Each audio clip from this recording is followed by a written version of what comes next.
The rain in London never just fell. It bled from a bruised charcoal sky, soaking into the red bricks of Camden, and turning the alleyways into mirrors of black water. For Ian, the weather was a perfect match for his mood.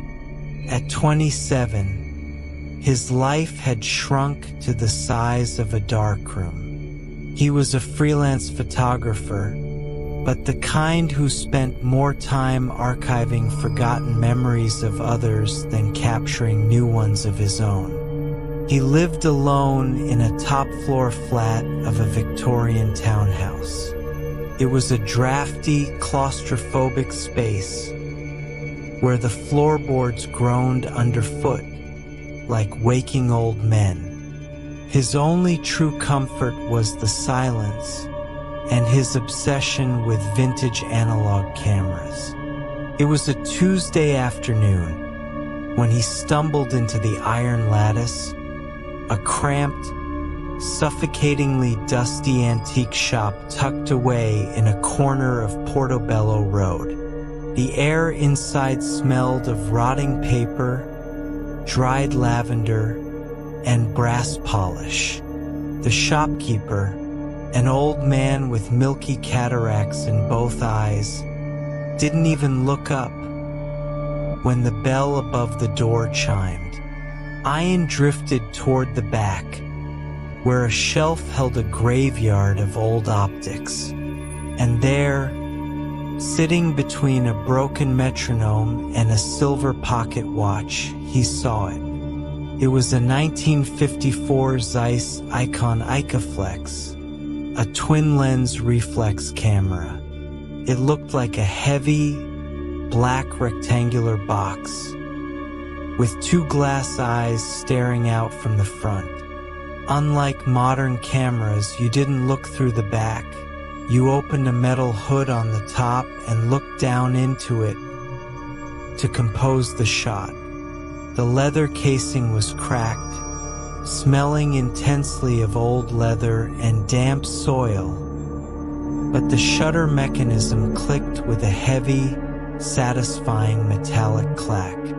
"That one has a heavy soul," the old shopkeeper whispered, his voice sounding like dry leaves scraping across concrete. Ian startled. "How much?" he asked. £10, the old man said, not looking at the camera, but rather at Ian's shadow on the wall. "But the film inside is free. Someone left it, never came back for it." Ian looked down at the tiny red window on the back of the camera. Through the faded plastic, he could see a faint number. A roll of 120mm black and white film was indeed loaded inside. It had been wound forward, but not finished. "Do you know who owned it?" Ian asked, reaching into his pocket for the money. "The dead don't leave receipts, young man," the shopkeeper muttered, returning to his ledger. 10 minutes later, Ian was walking back to his flat, the heavy weight of the Zeiss Icon swinging inside his canvas bag against his hip. With every step, he felt an odd sensation, a strange, cold prickle at the base of his neck, as if those twin glass lenses were looking through the fabric of the bag, staring straight up at him. By the time he unlocked his flat, the sun had already set, plunging his living room into deep twilight. He didn't turn on the lights. Instead, he went straight to his improvised darkroom, a modified walk-in closet at the end of his hallway, sealed tightly with thick black curtains and illuminated only by the ominous, bloody glow of a red safe light. He set the camera on the wooden table, Under the red light, the black leather looked like dried blood. Carefully, using his fingers to feel the tension, Ian turned the winding knob of the camera. Click, click, click. The film roll was finished. He opened the back plate, and the smell that escaped the camera chamber wasn't just old dust. It was faintly sweet, metallic, and deeply unpleasant. It smelled like wet copper, like an old basement that hadn't seen air in 50 years. He pulled out the spool of film, secured it in the developing tank, and began the meticulous process of chemical washing. Pouring the developer, agitating the tank, counting the minutes in the crimson silence. 1 minute, 2 minutes, 3 minutes. The silence in his flat felt heavier than usual. Usually, he could hear the distant hum of traffic from the main road or the muffled TV of his downstairs neighbor. Tonight, there was nothing, and the stillness was unsettling. The rhythmic swish-swish of the chemicals inside the plastic tank was all that could be heard. Finally, the process was done. Ian poured out the fixer, washed the film with water, and opened the tank. With a pair of plastic tongs, he lifted the wet, dripping strip of film negatives up to the red light. His heart gave a strange, uneven thud. The frames weren't blank. They were perfectly exposed.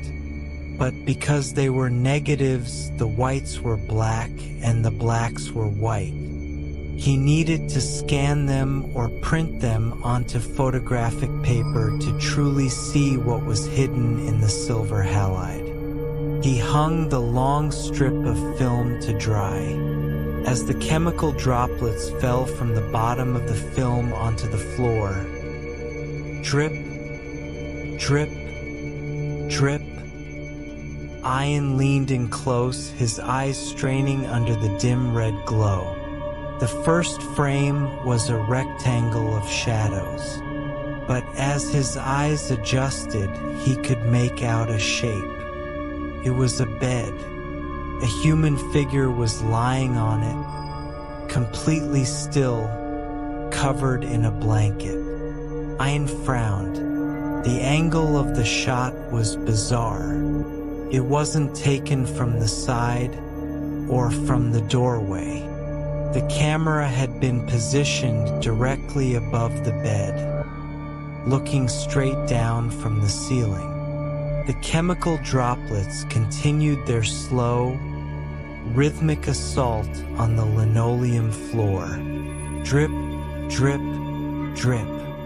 Ian stood motionless under the crimson glow of the safe light, his face inches away from the wet film strip. The heat inside the walk-in closet was suffocating. Yet a sudden, violent shiver ran down his spine. He unhooked the strip of negatives, ignoring the fact that they weren't completely dry yet. He carried them out of the closet and into his living room, switching on his high-resolution flatbed scanner. The machine whined to life, casting a cold, clinical blue light across his face, a sharp contrast to the bloody red of the darkroom. He placed the first few frames onto the glass pane, clamped the lid down, and hit scan. On his monitor, the digital preview bar began to crawl from top to bottom, slowly converting the inverted negatives into clear, high-definition black and white images. Ian leaned forward, his hands gripping the edge of his desk so tightly, his knuckles turned white. The first image fully rendered. It was a bedroom. The room was modest, perhaps a guest room or a cheap apartment. On the bed lay a young woman. She was sleeping on her side, one hand tucked under her pillow, her hair splayed out across the mattress. The image was shockingly sharp.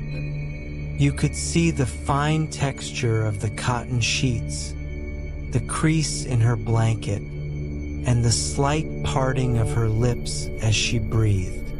But it was the perspective that made Ian's skin crawl.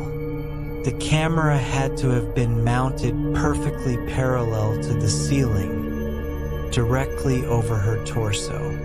There was no distortion, no tilt. It was a clinical top-down view. How? Ian thought, his mind racing through the logistics.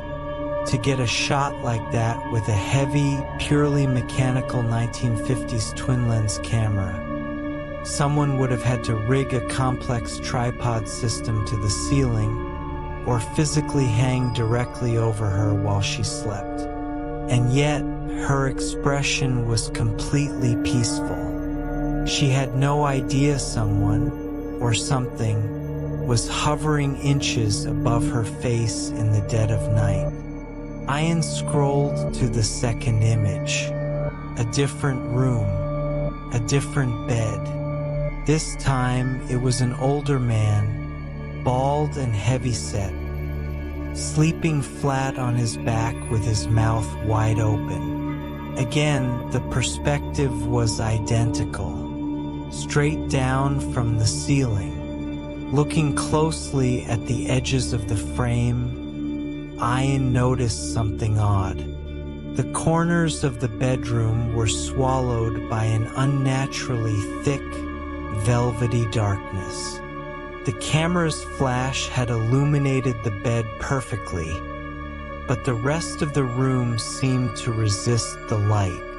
He scrolled to the third image, a young teenage boy. The fourth, a middle-aged couple sleeping side by side. Every single photo followed the exact same horrifying ritual. Different houses, different people, but the same terrifying vantage point. The camera was acting like an invisible predator, documenting its prey from the shadows of the ceiling while they were at their most vulnerable. Ian felt a heavy, sickening dread pooling in his stomach. He zoomed in on the fourth image, the couple. He wanted to check the grain of the film to see if there were any digital artifacts suggesting this was a sick Photoshop hoax. As the image magnified to 200%, Ian stopped breathing. In the upper right corner of the photograph, right where the bedroom door stood slightly ajar, into a dark hallway, there was something else. It wasn't a shadow. Shadows had a softness to them, a gradient. This was a solid, absolute blackness, shaped like a human silhouette. But it was unnaturally tall. Its head seemed to bend slightly to avoid touching the door frame. It had no eyes, no face, no features, but its long, spindly arms were pressed flat against the wall, as if it were peeking into the room, watching the camera that was watching the sleepers. Ian's breath hitched. He hurriedly went back to the first photo of the young woman. He zoomed into the dark corner behind her wardrobe. There it was. A tall, jagged sliver of absolute black, tucked neatly into the crease of the wall. Second photo. Zoomed in on the open closet. Inside the closet, peeking out from behind the hanging clothes, were two long, pitch-black fingers gripping the wooden frame. The silhouette was in every single picture. It wasn't just a passive observer. It was with the photographer. Or maybe it was the photographer.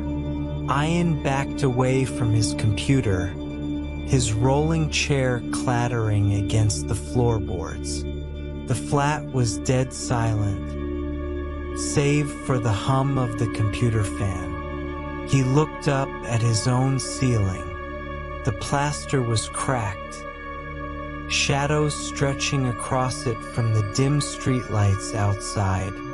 Suddenly, his flat felt far too large, and his isolation felt less like a sanctuary and more like a trap. He looked back at the monitor. There were 6 frames scanned, but the roll of film had 12 frames in total. With trembling fingers, Ian reached for the mouse to pull up the preview for the remaining frames. He didn't want to look. Every instinct in his body screamed at him to burn the film, throw the Zeiss icon into the Thames, and run. But the morbid curiosity of a photographer, the psychological hook of the mystery, dragged him back. He opened the next batch. Frame 7. An empty bed, sheets rumpled, as if someone had just vanished from them. The black silhouette was standing right in the middle of the mattress, looking directly up into the lens. Frame 8. A staircase, looking straight down the spiral banister. At the bottom, a face, or rather the blank, featureless void of the silhouette's head, was staring up. Frame 9. Ian's heart began to hammer violently against his ribs. The background changed. The architecture changed. This wasn't an old house anymore. The wallpaper was peeling in a very specific, familiar pattern. The molding on the ceiling had a cracked, water-damaged rosette. In the center, Ian slowly turned his head to look at his own living room ceiling. It was the exact same water damage. Frame 10 was a photo of his own front door, taken from inside his hallway. Frame 11 was a photo of his darkroom curtain, the heavy black fabric pushed slightly aside, revealing the faint red glow within. Ian's phone, sitting on the desk next to him, suddenly vibrated. The sharp, loud buzz broke the silence, like a gunshot. He jumped, a choked gasp escaping his throat. It was a text message from an unknown number. He picked it up, his hand shaking so violently he almost dropped it. The text read, "Frame 12 is my favorite." The phone screen burned into Ian's eyes, the text message hovering there like a digital death warrant. Frame 12 is my favorite. Ian's breath came in ragged, shallow gasps. His room, which had always felt like a comforting cocoon of isolation, now felt like a suffocating cage. The walls seemed to pulse closer, and the shadows cast by the streetlights outside mutated into long, jagged fingers creeping across his floor. He looked from the phone back to the computer monitor. The scanner's progress bar for the final batch of film, frames 10, 11, and 12, was at 94%. 95% His mind frantically tried to find a logical explanation. A prank. It has to be a sick, elaborate prank.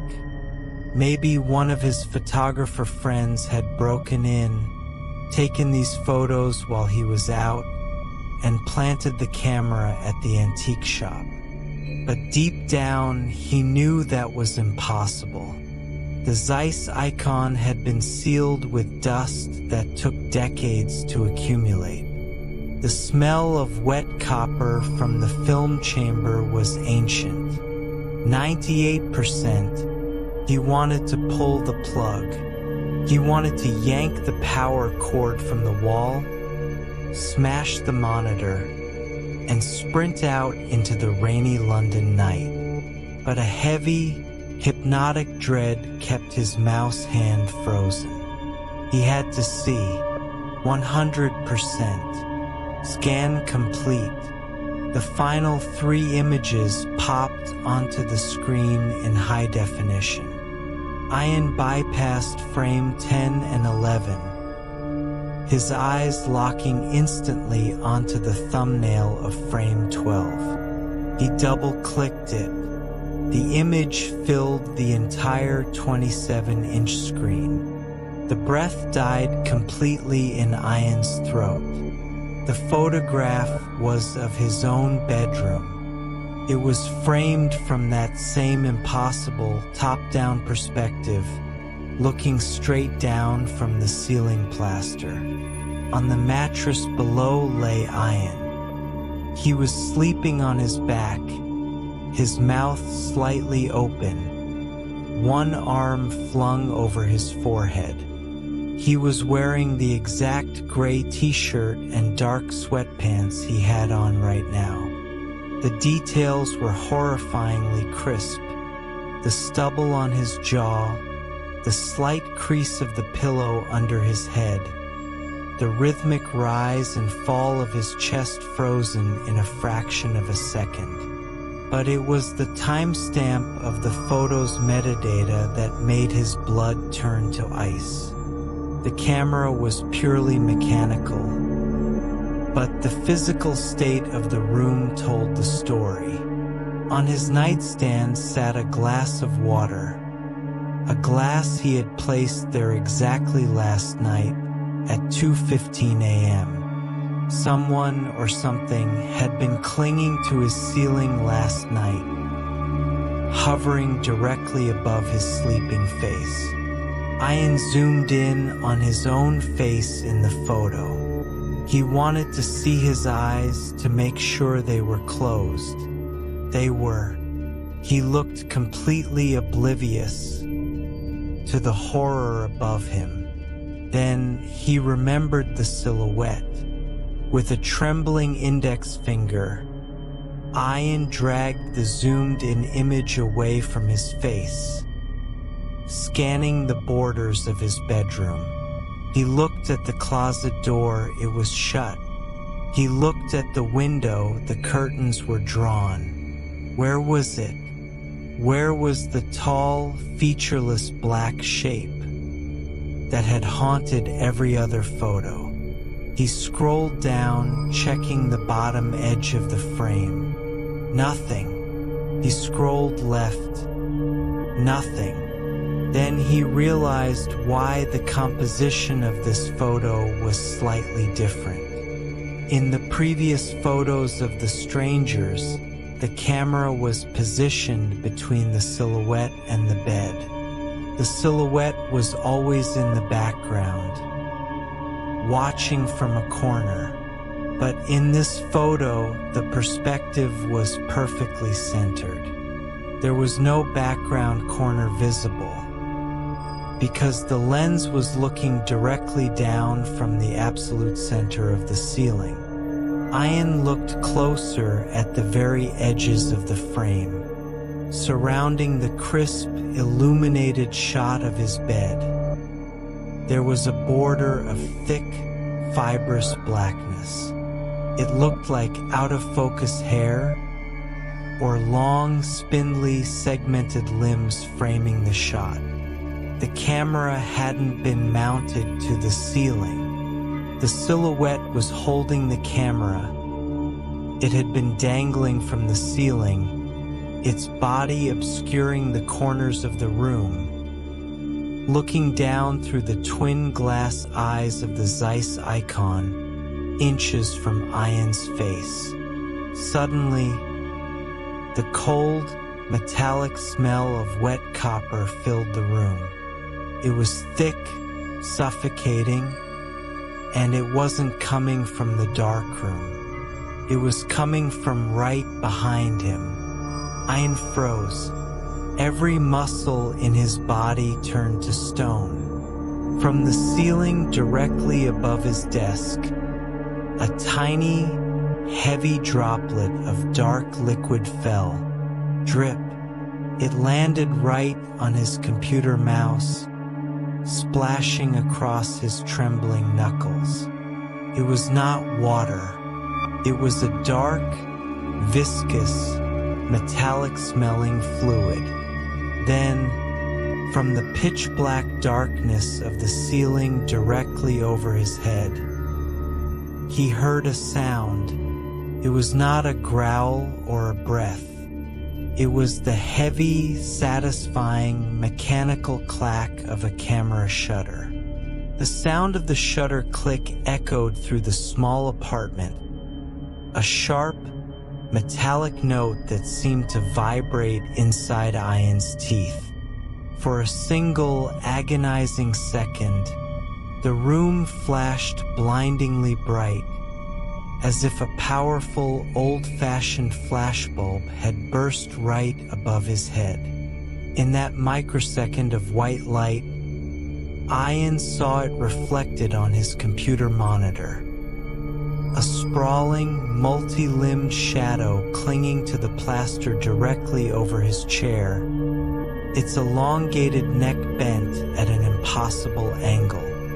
Then, the light died, plunging the room back into the dim blue glow of the computer screen. Ian didn't look up. Survival instinct, primal and screaming, finally overrode his paralysis. He threw himself forward, kicking off from the desk with all his might. The rolling chair flew backward, striking something heavy, soft, and wet before toppling over. Ian scrambled on his hands and knees across the floorboards, desperately reaching for the light switch by the hallway. His fingers slapped against the plastic, flipping it up. Nothing happened. The bulb didn't turn on. The only light in the flat was the cold, flickering blue from the monitor, and the distant, bloody red coming from the darkroom at the end of the hall. From the ceiling above his desk, there was a wet, tearing sound, like Velcro being pulled apart from meat. Something heavy dropped onto his desk. The monitor tilted. Keys on the keyboard clicked erratically under a sudden, massive weight. Ian backed into the hallway, his spine hitting the wall. The air in the flat had grown freezing cold, his breath pluming into white mist in the darkness. The smell of wet copper was now overwhelming, filling his throat with the taste of blood. On the desk, shrouded in the blue glare of the monitor, the silhouette began to move. It didn't have a human shape anymore. It was a shifting mass of absolute blackness, long, spindly limbs snapping and jointing together like the legs of a massive, starving spider. In the center of what should have been its face, two perfectly circular, glass lenses glinted in the light. The Zeiss Icon camera wasn't a tool it was holding. The camera was its face. Click. Another shutter sound. Another blinding flash of light. Ian shielded his eyes, crying out as the afterimage burned into his retinas. In that split second, he saw the creature crawl off the desk. It didn't move on the floor. It moved across the walls, its long, needle-thin fingers digging into the wallpaper without making a sound. It was moving toward the hallway, toward him. "What do you want?"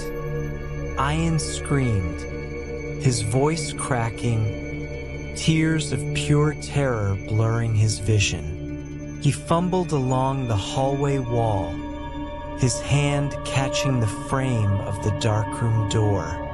His phone, still lying on the floor by the overturned chair, buzzed again. The screen lit up the floorboards. Ian's eyes instinctively darted to it. A new text message had arrived. Even from a distance, the large font was legible. "Develop me." The creature clicked again. Clack. This time there was no flash, just the hollow sound of an empty roll spinning inside a metallic womb. It was out of film, but it wasn't stopping.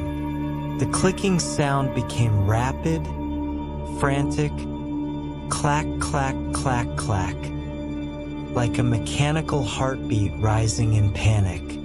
The shadow surged into the hallway, scaling the narrow walls, its head snapping left and right as the twin glass lenses focused entirely on Ian.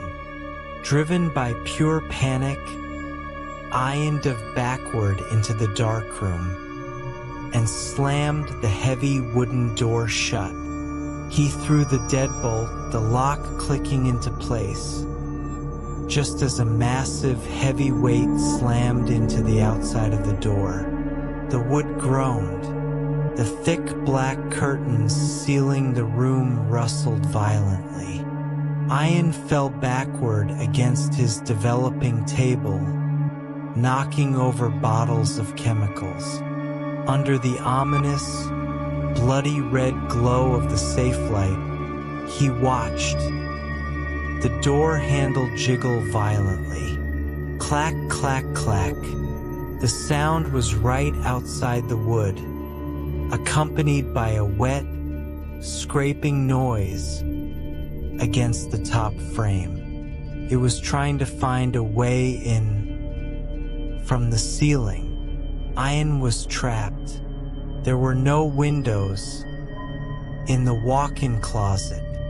There was only him, the chemical smell of fixer, and the long strip of wet negatives still hanging from the drying line in the center of the room. As he caught his breath, his eyes drifted to the hanging film strip under the crimson light. Frame 12 was shaking, dripping the last of its chemical residue onto the floor.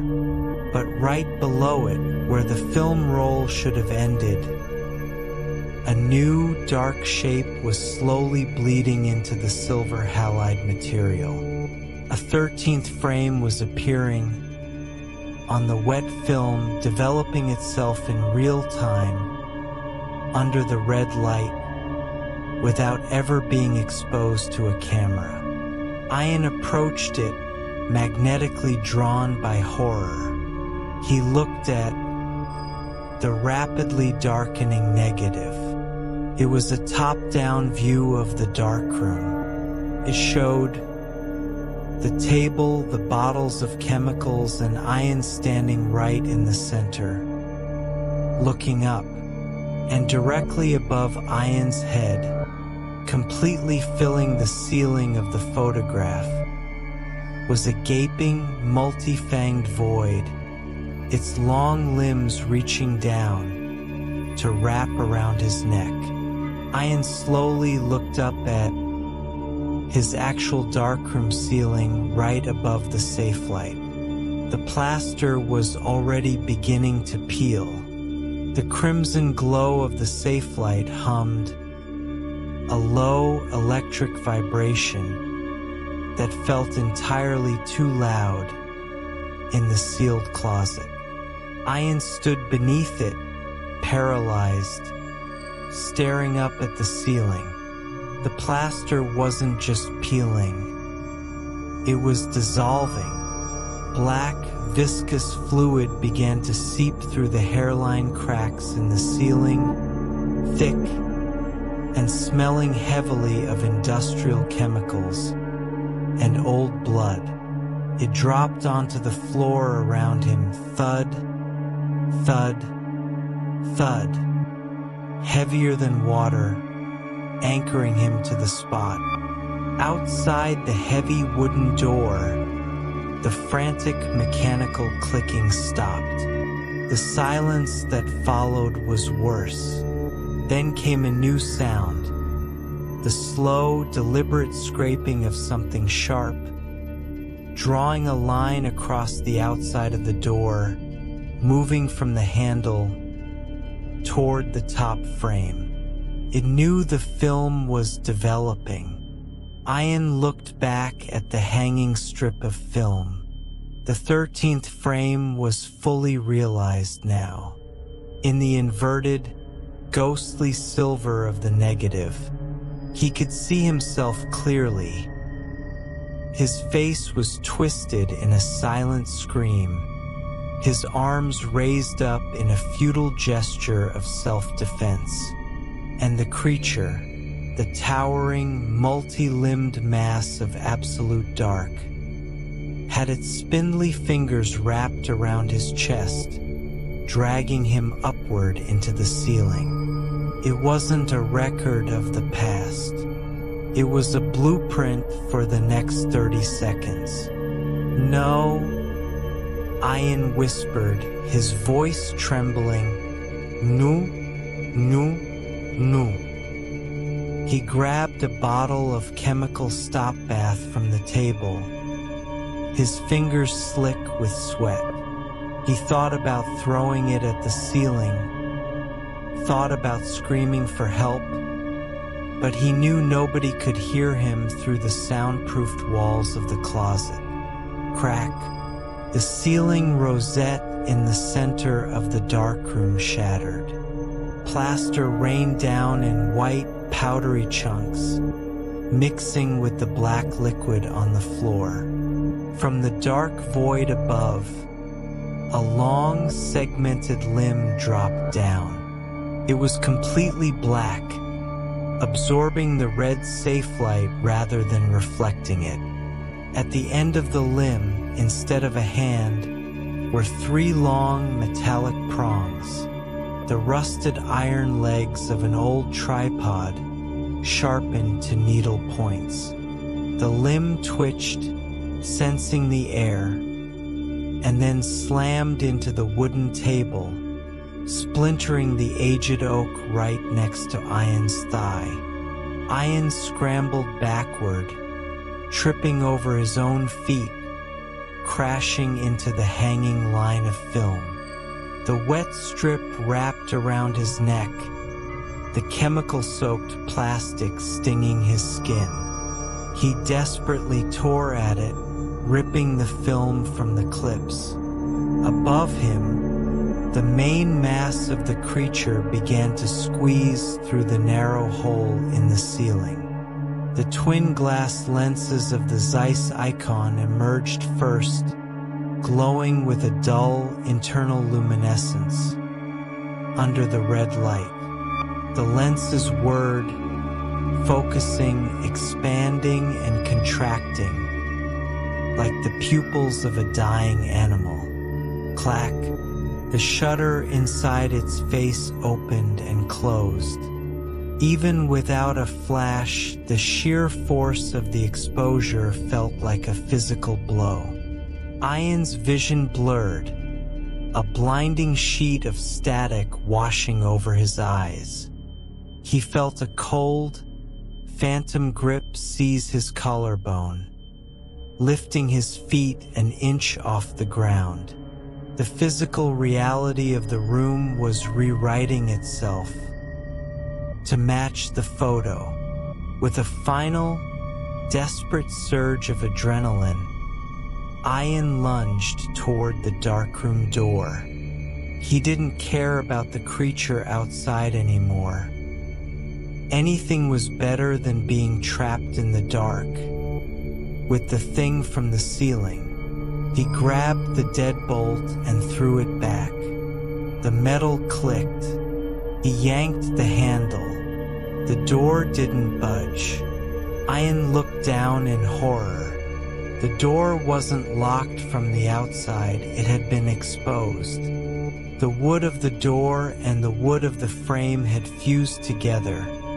The edges blurred into a single solid mass of grain, as if a bad double exposure had melted them into one entity. There was no seam. There was no exit. From behind him, a wet, heavy weight dropped onto the floorboards. The air grew so cold, Ian's teeth began to chatter violently. The smell of wet copper was so thick, he could taste it on his tongue, bitter and heavy. He turned his head slowly, his back pressed hard against the useless door. The creature was standing on its multi-jointed limbs, towering over him in the cramped closet. Its long skeletal neck bent at a sickening 90-degree angle, so its camera face could look directly into Ian's eyes. The twin lenses were mere inches from his nose. Inside the glass, Ian could see his own reflection, not in red, but in stark, clinical black and white. The creature's mechanical chest expanded, emitting a sound like a vacuum pulling air through iron pipes.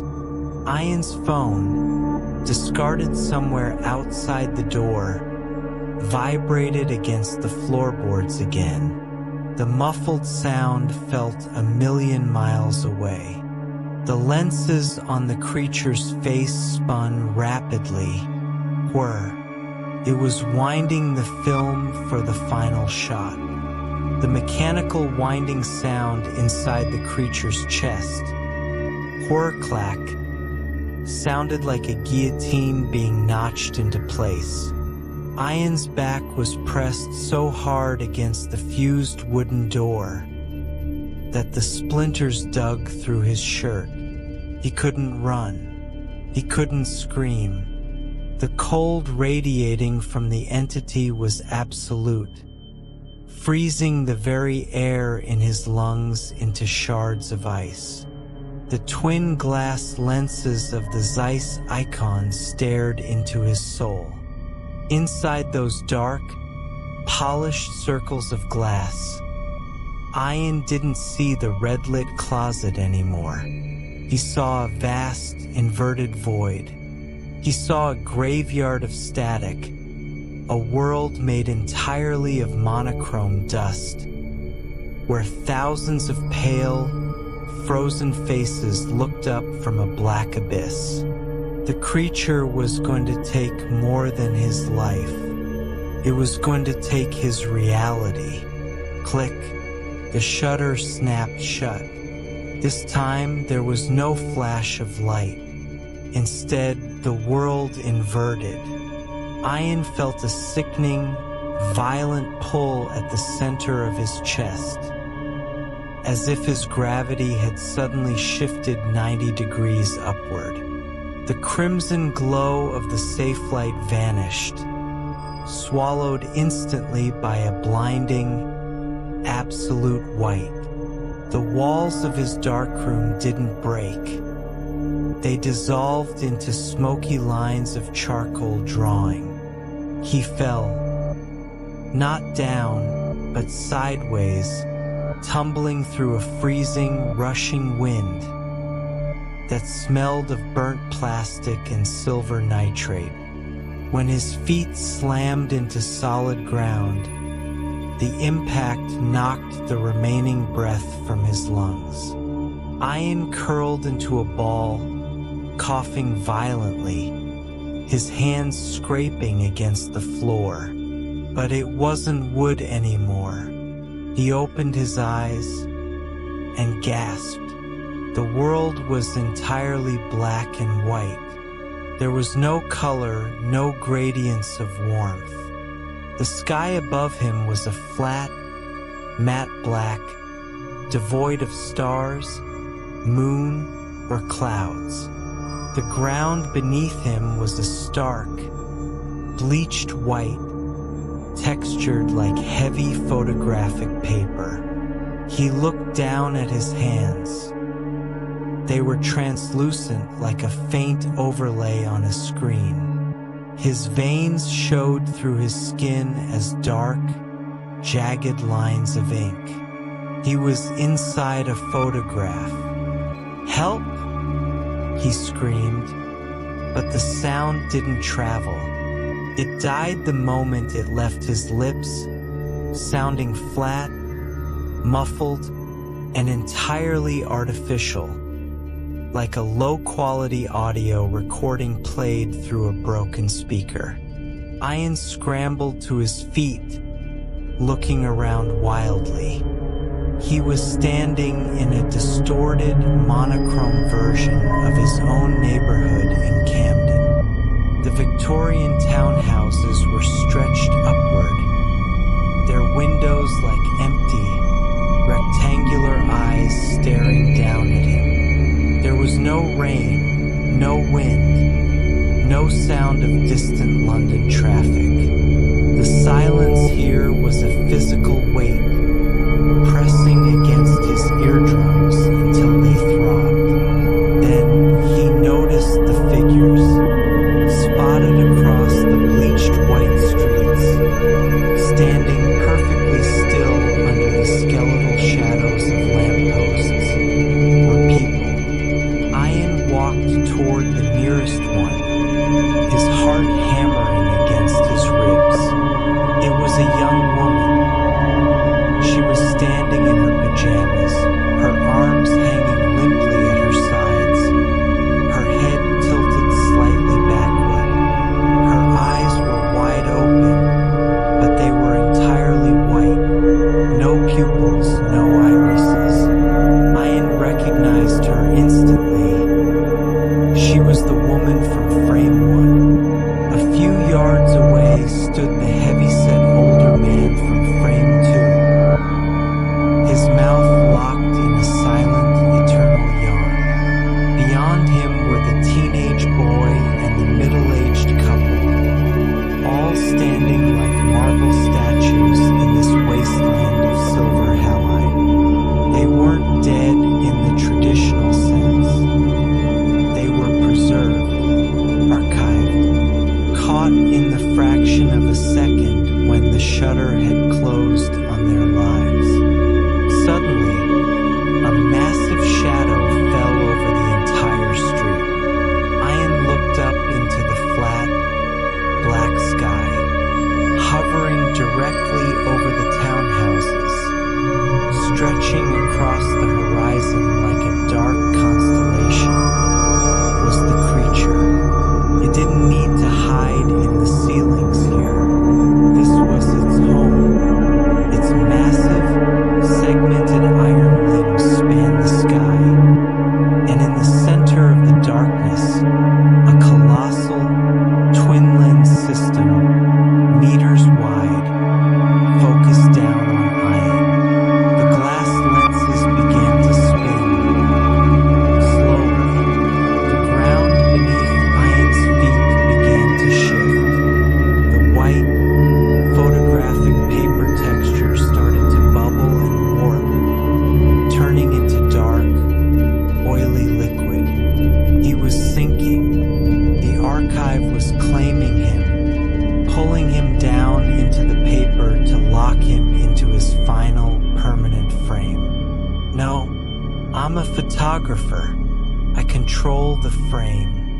Ian roared, a sudden, desperate realization striking his mind. If this world was made of film, then it had to follow the laws of photography. He reached into his pocket.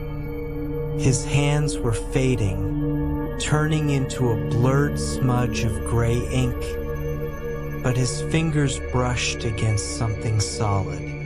It was the strip of negatives he had torn from the drying line right before the flash. He had stuffed it into his pocket in his panic. The film strip was the only thing in this realm that possessed a negative charge, the inverted reality of the print he was currently trapped in. As his legs sank up to his knees into the bleaching white ground, Ian pulled the strip out. Under the black sky, the film didn't look dark. It glowed with a faint, ghostly luminescence. He looked at frame 12, the photo of himself sleeping. He didn't look at the creature in the sky. He looked at the chemical emulsion on the plastic in his hands. If he could alter the negative, he could change the print. With trembling, fading fingers, Ian dug his fingernails into the surface of frame 12, violently scratching the emulsion, tearing a jagged silver line right through the center of his own image. Above him, the sky cracked. The moment Ian's fingernails tore through the emulsion of frame 12, a sound like tearing sheet metal exploded across the monochrome sky. The jagged scratch he had carved into the plastic film manifested in the sky above him as a blinding, jagged tear of pure, chaotic light. It wasn't the clinical white of the photograph. It was a raw, burning, overexposed neon glare that sliced right through the flat black heavens. The colossal creature in the sky let out a sound that shook the very foundations of the negative realm, a horrific frequency of screeching metal, static feedback, and shattering glass. The massive twin lenses hovering over the townhouses cracked, spiderweb fractures spreading across the dark glass like ice. The oily white ground holding Ian's legs captive suddenly lost its grip, turning back into a brittle, crumbling ash. Ian dragged his legs free, gasping for air, clutching the ruined film strip to his chest like a lifeline. Around him, the frozen statues of the other victims began to flicker. The young woman from frame 1, the old man, the teenage boy. Their solid black and white bodies stuttered like a corrupted video file, flashing between positive and negative images, their trapped souls reacting to the sudden shift in the master print. The sky tore further. The jagged white line of the scratch was bleeding light into the dark world, rapidly erasing the architecture. The tops of the Victorian townhouses were melting away into a void of pure overexposure, turning into a blank canvas of absolute nothingness. Whir clack clack clack. The creature wasn't defeated. It was adapting, driven into a frenzy by the destruction of its archive. The entity began to collapse inward, pulling its massive, sky-spanning limbs down into the street. It condensed its form, sharpening its edges, mutating from a cosmic shadow into a localized nightmare. The segmented iron legs slammed into the white pavement, just 50 yards away from Ian, throwing up clouds of silver dust. The cracked, broken lenses of its face focused entirely on the film strip in Ian's hand. It knew what he had done. It knew he had found the master control. Charged, it moved with sickening, glitchy speed, teleporting forward 10 feet with every blink of an eye, leaving a trail of motion-blurred shadows behind it. The mechanical clicking from its chest was deafening now, sounding like 1,000 automatic cameras firing all at once. Clack, clack, clack, clack. Ian turned and ran. He ran down the shifting, melting street of the negative Camden, his translucent boots kicking up bleached dust. The light from the sky scratch was growing brighter, hotter, beginning to burn his skin with the chemical heat of an overdeveloped print. He needed to make another scratch. He needed to destroy the creature's own frame. As he ran, his eyes darted down to the glowing film strip in his hands. He looked past frame 12, past his own image, down to the mysterious 13th frame, the one that had developed itself in the darkroom, showing the creature hovering over him. If he could destroy that frame, he could destroy the creature's presence in his life. But as he raised his hand to gouge his nails into the plastic, a long, needle-sharp iron prong pierced straight through his shoulder from behind. Ian screamed, a soundless gasp of pure agony. The force of the blow lifted him off his feet and slammed him onto the hard, white ground. The film strip flew from his grip, sliding across the paper-textured pavement, coming to a stop just a few feet away. Blood, ink black and viscous, pooled out from his shoulder, staining the white ground.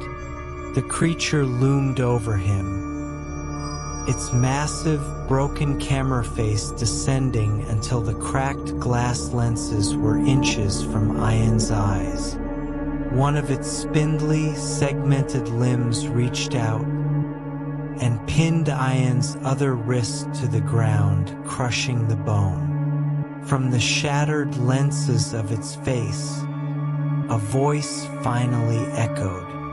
It didn't speak in words, but in the layered, overlapping sounds of whispered text messages, the drip of darkroom chemicals, and the agonizing screams of everyone it had ever archived. You cannot unexpose the image, the collective voice hissed. The creature's chest plates slid open, revealing an intricate spinning brass mechanism of gears and shutters. A deep, abyssal light began to build inside its metallic throat. It wasn't going to just take a photo this time. It was going to completely burn Ian out of the film, leaving nothing but a black, charred hole in reality. Ian, pinning his fading eyesight on the discarded film strip just out of reach, noticed something. The tear in the sky was reflecting off the glossy surface of the 13th frame, and under that intense, overexposing light, a 14th frame was beginning to bleed into existence at the very edge of the roll. The blinding neon glare from the fractured sky bled into the 14th frame, illuminating the silver halide material in a violent, chaotic rush.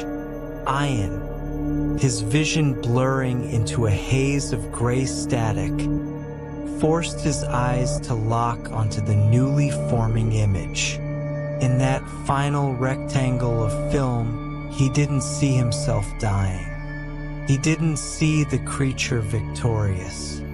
The image was a top-down view of the iron lattice, the antique shop where this nightmare had begun. The camera was looking straight down from the dusty ceiling, focused on the counter. On the wooden surface lay the heavy, black Zeiss icon camera, completely still, surrounded by a thick layer of dust. And standing before the counter, reaching out his hand to pay the old shopkeeper, was Ian himself. It was a loop, a perfectly timed cyclical exposure. The creature didn't just hunt in space.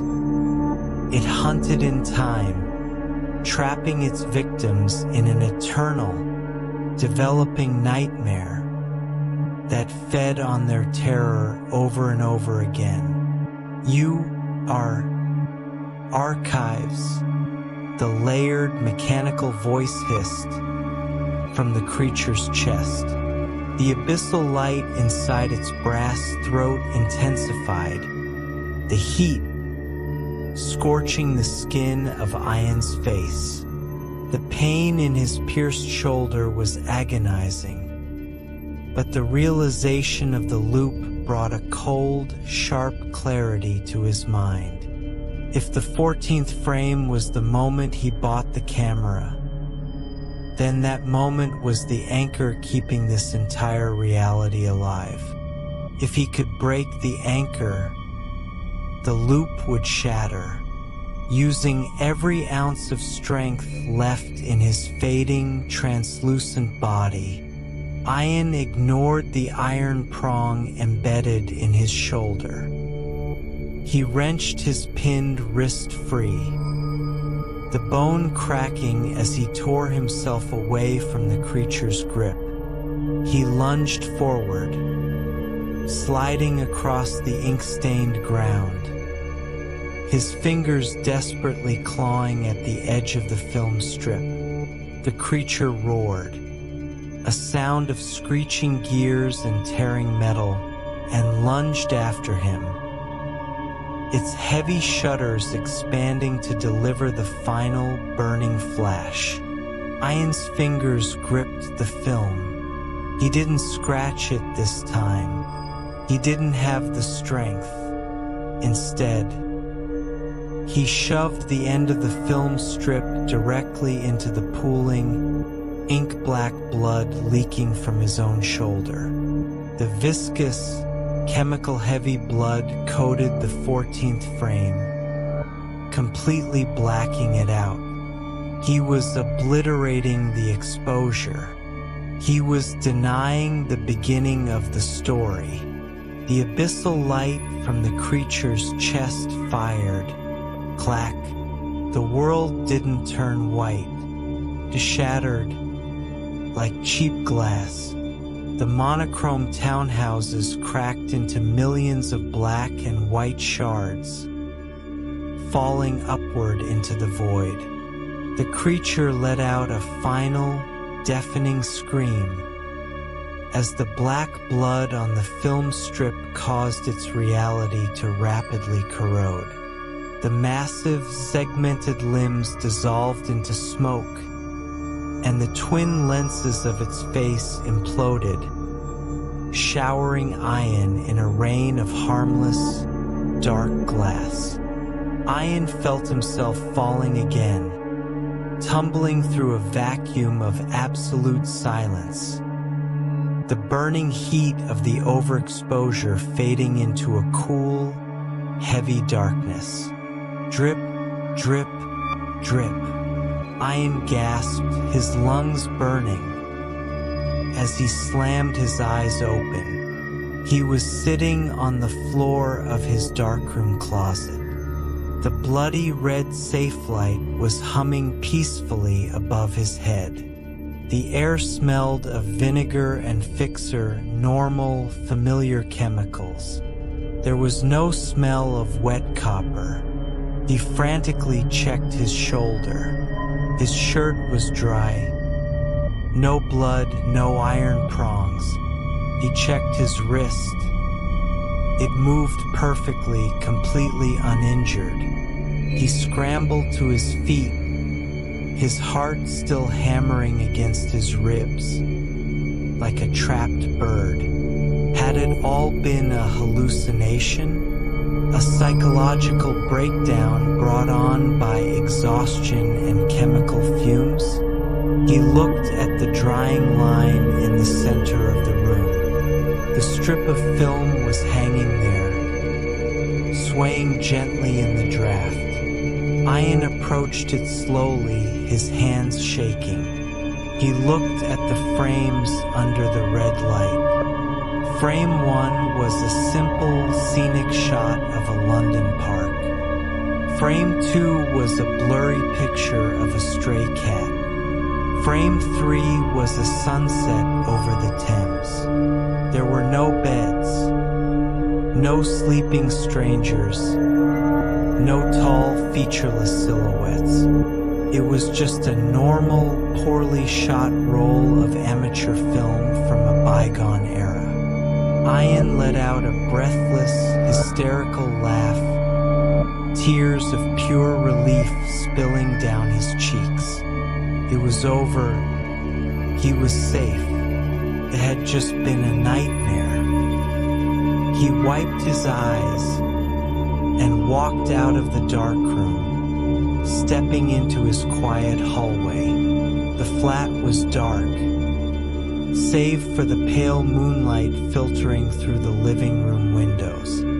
He felt an immense, exhausted weight lifting off his shoulders. He was gonna throw that Zeiss Icon camera into the trash tomorrow morning. But tonight, he just wanted to sleep. He walked into his bedroom, kicked off his shoes, and collapsed flat on his back onto his mattress.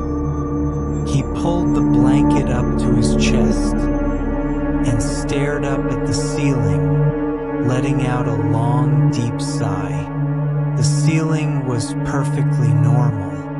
The plaster was clean, the shadows from the streetlights casting familiar, gentle patterns across the room. Ian closed his eyes, his mind finally drifting toward a peaceful, dreamless sleep. But just as his consciousness began to slip away, a sharp, distinct text alert sound echoed from his phone on the nightstand. He didn't want to look, but the Pavlovian reflex made him open his eyes. In the darkness of his bedroom, the phone screen illuminated the room with a cold, blue glare. Ian slowly turned his head and looked at the screen. It was a message from an unknown number. Look up. Ian's blood froze. The relief vanished, replaced by a sudden, paralyzing terror that made his breath catch in his throat. Slowly, millimeter by millimeter, he tilted his head back. His eyes moved up from the wall to the absolute center of his bedroom ceiling. There, clinging flat against the plaster directly above his face, was a massive, sprawling shadow. And in the center of that darkness, two perfectly circular glass lenses whirred softly, expanding and contracting as they focused down onto his wide, terrified eyes. Before Ian could even scream, the mechanical voice whispered in the dark, right above his nose, "Smile for the archive." And then there was a sound, a loud, sharp clack